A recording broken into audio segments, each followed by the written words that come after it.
gente vai dar início ao nosso curso de Eneagrama Sagrado na Prática. Por que eu trouxe esse curso novo aqui para vocês no canal? O Eneagrama, ele é muito difícil de ser passado na teoria somente, porque ele existe através da prática. Ele veio sendo praticado, ele veio através da energia, ele veio vindo para nós.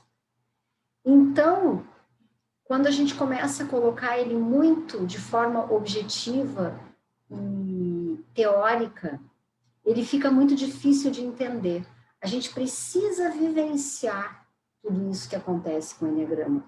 Primeiro com a gente e depois, então, estendendo isso para as pessoas na nossa volta. Então, assim, vou mostrar para vocês aqui, esse foi o meu certificado do Núcleo da Consciência, onde eu fiz o curso de Eneagrama, Personalidades, Instintos e Subtipos.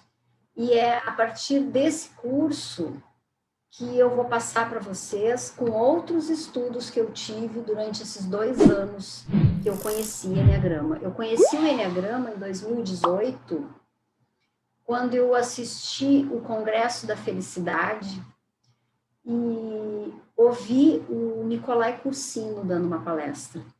E eu me identifiquei ali bastante com a pessoa dele e comecei a, então, estudar Eneagrama.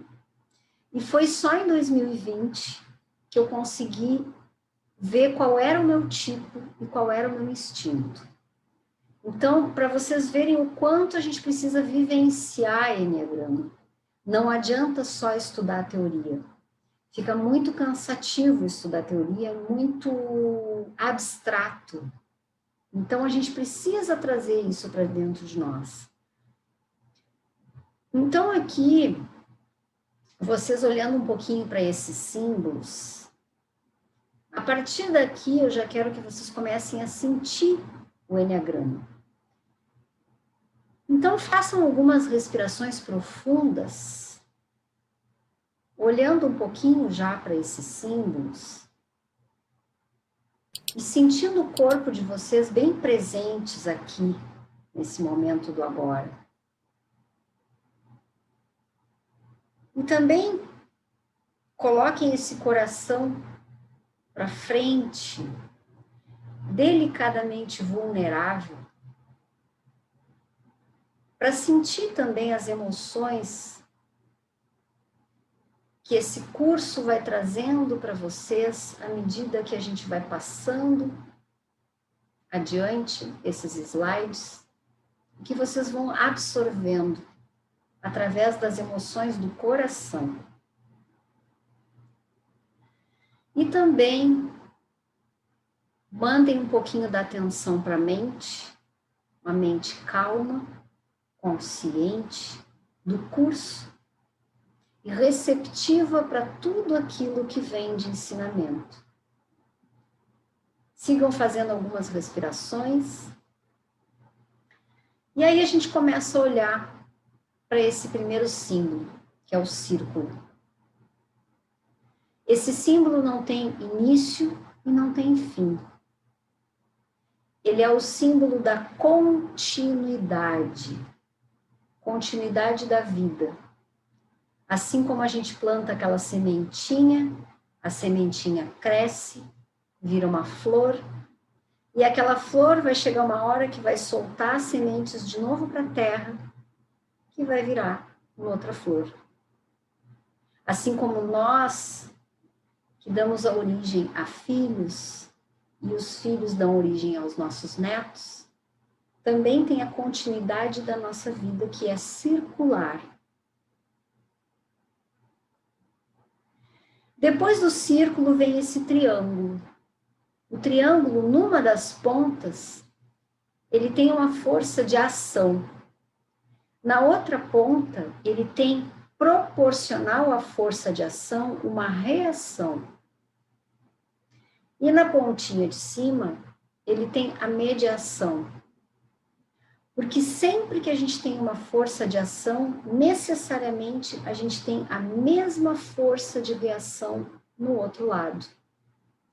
Mas se não existir essa mediação, o campo não cria o triângulo, vai ficar só numa linha reta.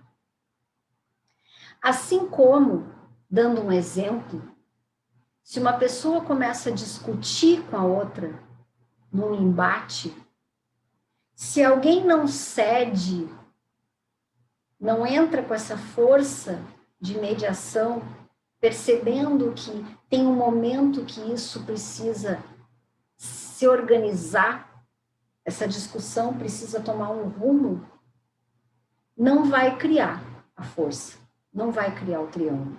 Só no momento que uma dessas pessoas ceder, é que essa força vai ser criada do triângulo.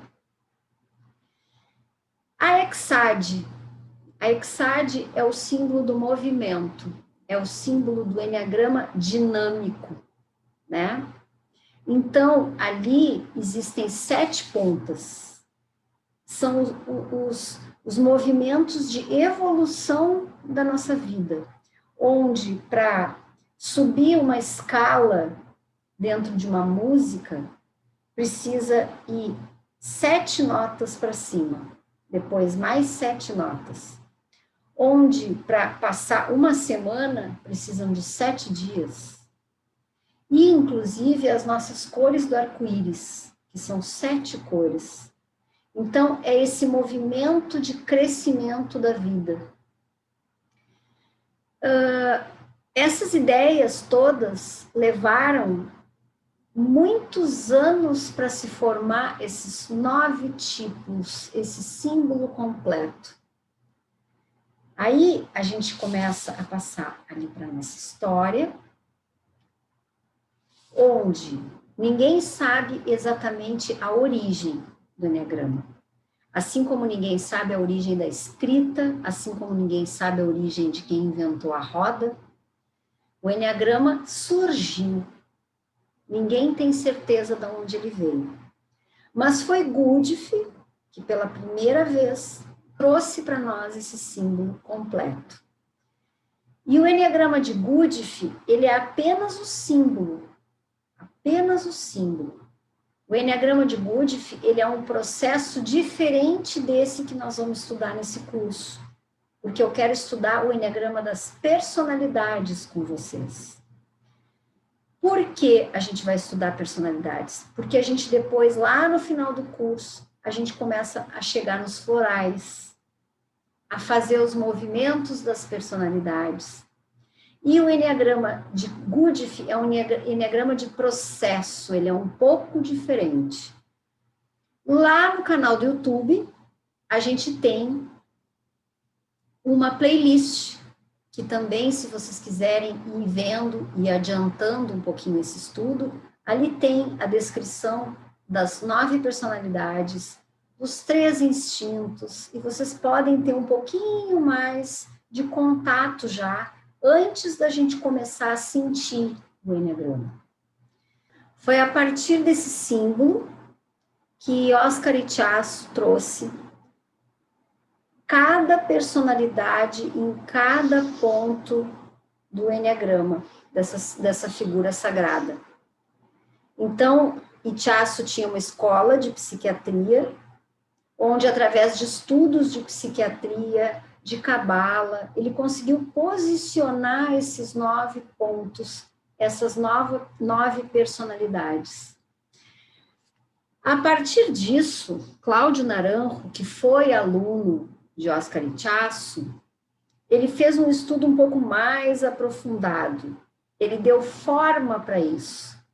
Então, ele descreveu como cada uma das 9 paixões afetava essas 9 personalidades. Vocês viram que cada um veio trazendo uma contribuição, e isso já é um pouco da energia do eneagrama vindo e se transformando. Depois, Ellen Palmer, ela colocou isso num livro, e o livro se chama Eneagrama.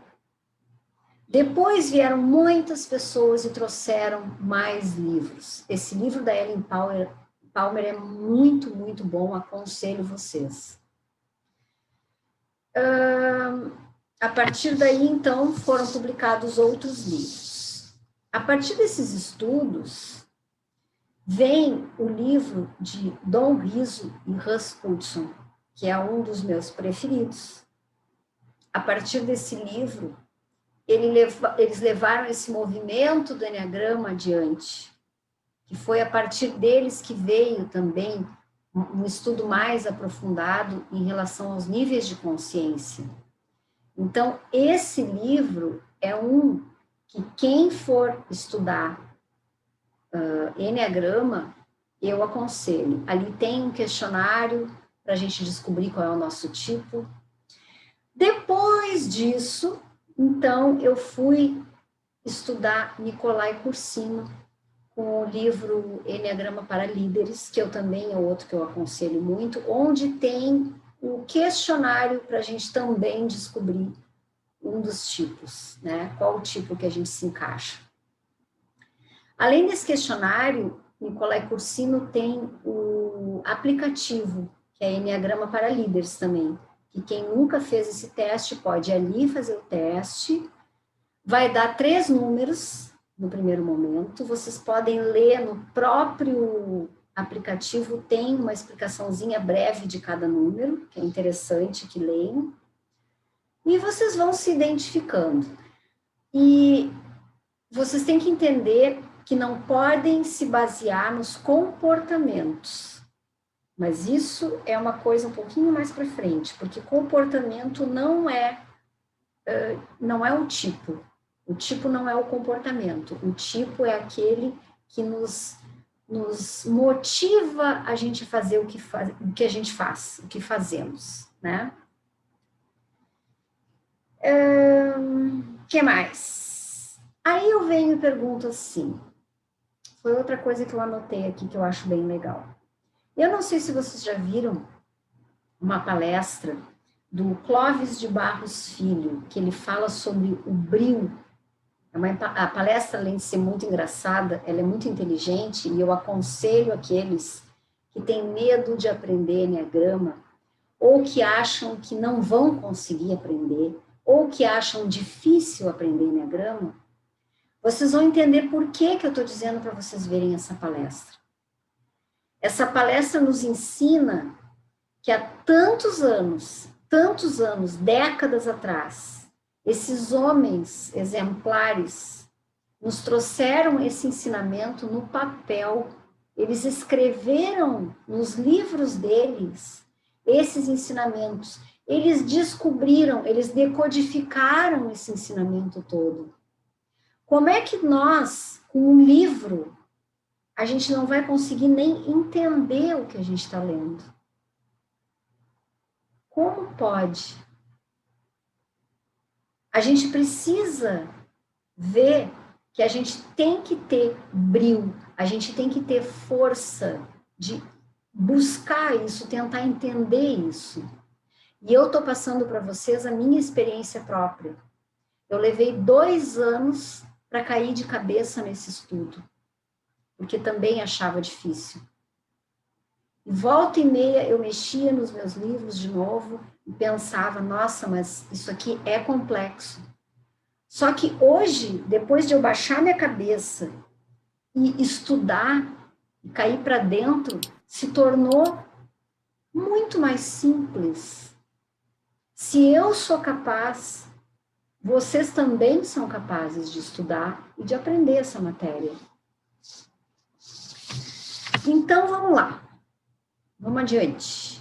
Coloquei aqui os 7 chakras principais, que são os nossos vórtices de energia, localizados lá no baixo, ali na base da coluna, o segundo sacro ali embaixo do umbigo, o terceiro plexo solar aqui um pouco abaixo do estômago, na boca do estômago, o chakra do coração bem no meio do peito,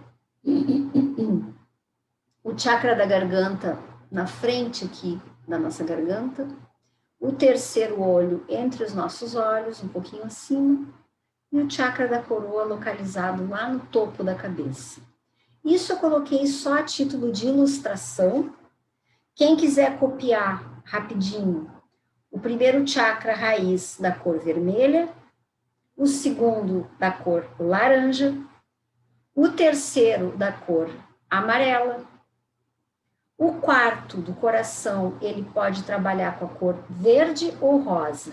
Se a gente quer trabalhar mais a saúde, a gente usa o verde. Se a gente quer trabalhar mais com amor incondicional, a gente usa o rosa. O chakra da garganta é o azul. O do terceiro olho aqui entre as sobrancelhas é o índigo, azul índigo. E aqui da coroa a gente pode trabalhar tanto com lilás quanto com branco. Por que eu estou trazendo essa informação? Porque a gente tem um trabalho com pedras que podem ser feito para equilibrar esses chakras. E porque os chakras também têm a ver com o movimento do eneagrama. Por quê? O chakra raiz, ele tem a ver com o nosso instinto de autopreservação. Tudo vocês podem já ir anotando. O sacro, embaixo do umbigo, tem a ver com o nosso instinto sexual. O terceiro, plexo solar, ali no estômago, tem a ver com o nosso instinto social. O quarto chakra, que é o do coração, tem a ver com as nossas paixões do eneagrama. As 9 paixões. O chakra da garganta tem a ver com as 9 virtudes. O chakra terceiro olho, sexto chakra, tem a ver com as nossas fixações mentais. E a nossa coroa tem a ver com a transcendência. Lá no primeiro nível de consciência para cima, onde sobra só a nossa essência. Então, vocês podem fazer esse esqueminha, a gente vai deixar, inclusive, nos comentários, aqui embaixo, nos comentários, não, na descrição do vídeo, a gente vai deixar para vocês esses slides, para quem gosta de imprimir e depois fazer os seus estudos, tem muita gente que é visual, então, para isso também, a gente quis apresentar para vocês esse curso, com essa parte mais visual. Vocês podem tirar na impressora, né, fazerem essas anotações dos nomes, das cores e da ligação desses chakras com o eneagrama sagrado. E assim, tudo faz parte de vocês absorverem melhor esse curso. Tudo tem um porquê. E a partir do momento que vocês seguem esses passos e começam a colocar isso no papel, vocês vão vendo como uma coisa é ligada na outra.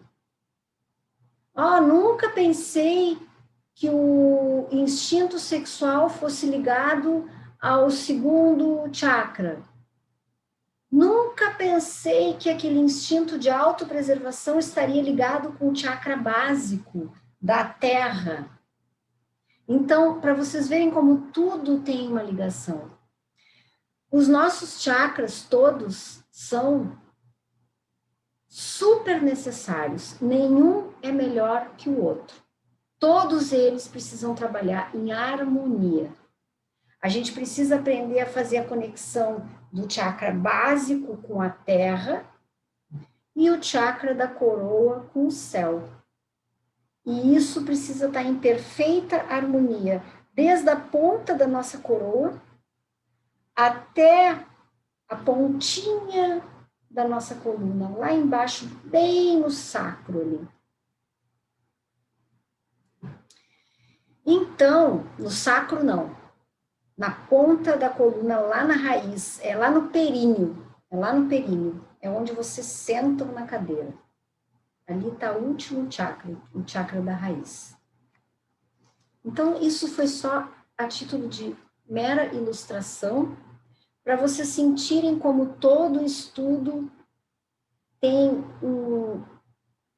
uma ligação, e aos pouquinhos, com muita presença, respiração, coração aberto e a mente receptiva, vocês vão cada vez mais trazendo esse estudo para vocês.